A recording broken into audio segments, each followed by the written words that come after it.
हमारे व्यस्त जीवन में ईश्वर की आवाज़। सामान्यतः लोग सत्य के विरोधी हैं, सत्य के विपरीत खड़े होते हैं और झूठ के साथी बनते हैं। प्रकाश और अंधकार एक दूसरे के विरोधी हैं। हमेशा अंधकार प्रकाश पर विजय पाना चाहता है। इसीलिए अच्छाई और बुराई में सतत विरोध रहा है। यही कारण है कि महात्मा लोग, साधु, संत, धर्मात्मा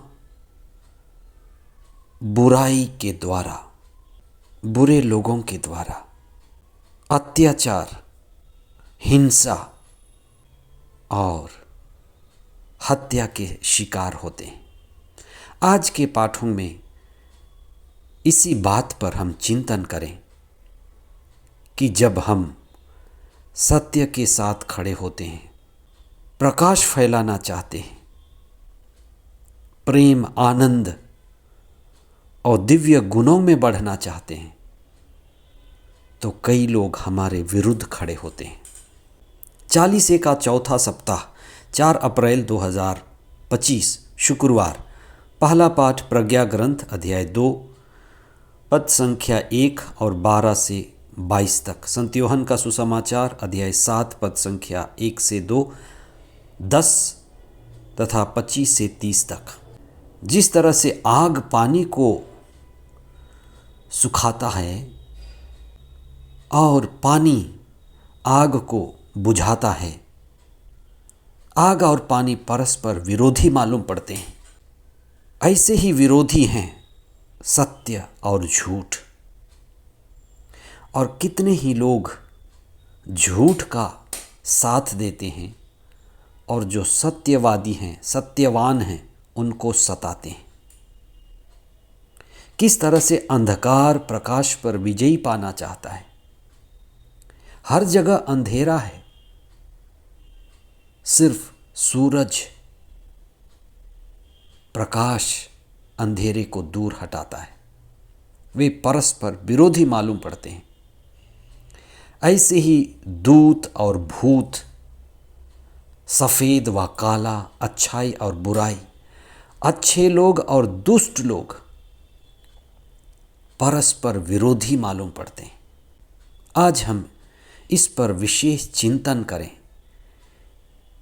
और इसको समझने का प्रयत्न करें।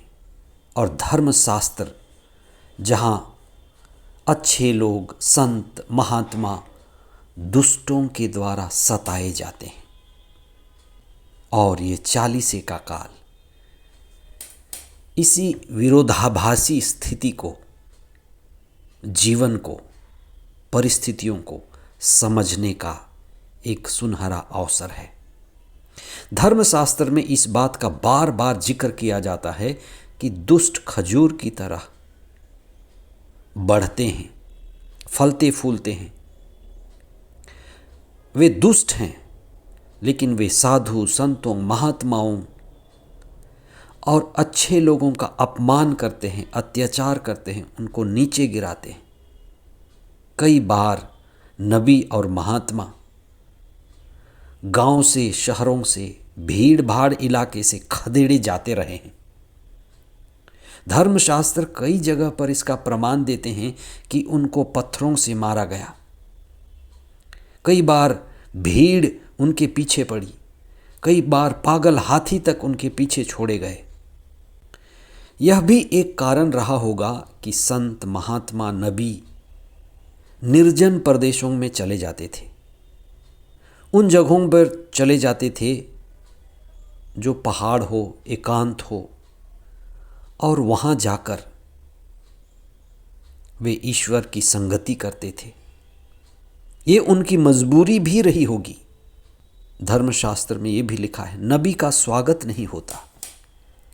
नबी का स्वागत इसलिए नहीं होता क्योंकि नबी सत्यवादी है, ईश्वर की वाणी सुनाता है, वह झूठ के खिलाफ है। नबी एक प्रकाश है, चमकता हुआ सितारा है, और वह झूठ और अंधेरे और दुष्टता के प्रभाव को दूर करता है। यही कारण है कि दुष्ट नबियों के, महात्माओं के, धर्मात्माओं के विरुद्ध हुए, विरुद्ध रहे हैं। ईसा का दुख भोग, मृत्यु इसी का एक प्रतीक है। और प्रभु का वचन ये भी है कि तुम प्रतिदिन अपना क्रूस उठाकर मेरे पीछे चलो। जहाँ भी आप रहते हैं, जिस भी स्थिति में रहते हैं, आपको झूठ का सामना करना पड़ता है। अंधेरे की चुनौती आपको आती है।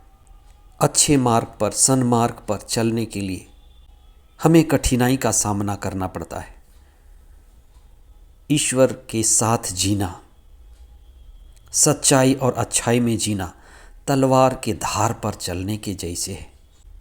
हम आज विशेष प्रार्थना करें और इस तथ्य को, हकीकत को समझें कि हम ईश्वर के साथ चलना चाहते हैं, ईश्वर के साथ रहना चाहते हैं, अच्छे मसीही संस्कार का जीवन जीना चाहते हैं, तो हमें चुनौती का सामना करना पड़ता है। इसीलिए हमें शास्त्रों की ज़रूरत है, प्रज्ञा की ज़रूरत है और पवित्र आत्मा की ज़रूरत है, जो हमें दुष्ट के साथ लड़ने के लिए, अंधेरी की शक्ति पर विजय पाने के लिए प्रार्थना के द्वारा बल और चुनौतियों में भी आनंद और उत्साह में जीने के लिए शक्ति और बल और सामर्थ्य देता है। आपका जीवन चुनौतीपूर्ण है। आप प्रार्थना में समय बिताएं और प्रभु की संगति में बढ़ते जाएं। आमेन।